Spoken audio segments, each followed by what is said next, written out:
Birincisi, Ukrayna'nın içinde bir 10 milyon Rus var.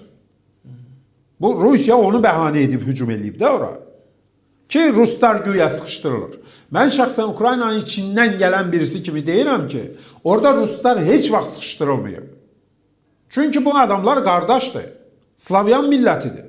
Ukraynalı da Rus da. Dilləri də bir-birindən çox fərqlənmir. Bizimlə Türkiyə kimi. Eyni millətdirlər. Niyə sıxışdırsınlar ki? Sadəcə demokratiya məsələlərinə baxışları fərqli olub. Ukrayna xalqı deyir ki, sırf Ukraynalılar ki, biz qərbə açılırıq, qərb demokratiyasını mənimsiyirik. Rahat bir dövlət qurub, rahat bir millət kimi yaşamaq istəyirik. Ruslar isə Moskvanın çaldığını oynayır. Yəni, münaqişə oradan yaranır. Yoxsa nə var ki, Ukraynada niyə Rusları sıxışdırsınlar ki? Yoxdur o. İkincisi, bizi dəstəkləməyən indinin özündə də Ukraynada en qədər adam var.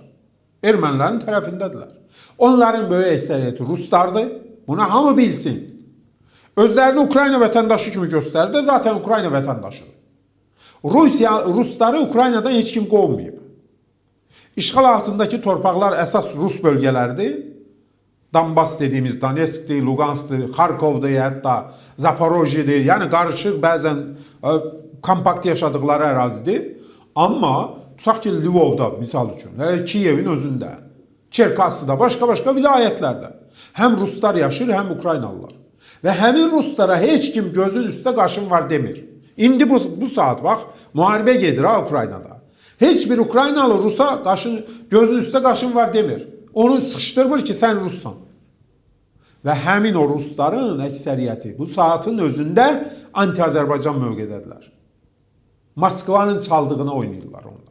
Ukraynaya əleyhinə bir şey deyə bilmirlər, çünki vətəndaşıdırlar Ukraynanın. Amma baxırlar ki, fürsətdir, neyiniyək? Azərbaycanla Ukraynanın arasını bıraq. Və hələ adamlar çıxır, bizim əleyhimizə danışır, ermənini dəstəkləyir. Buradakı o ünsürlər də hazır gözləyirlər ki, o cür bir qida gəlsin bunların əlinə. Ondan yapışıb desinlər, görürsünüz Ukraynalılar bizi dəstəkləmir, bizim əleyhimizədir. Əsl Ukraynalılar bizimlədir.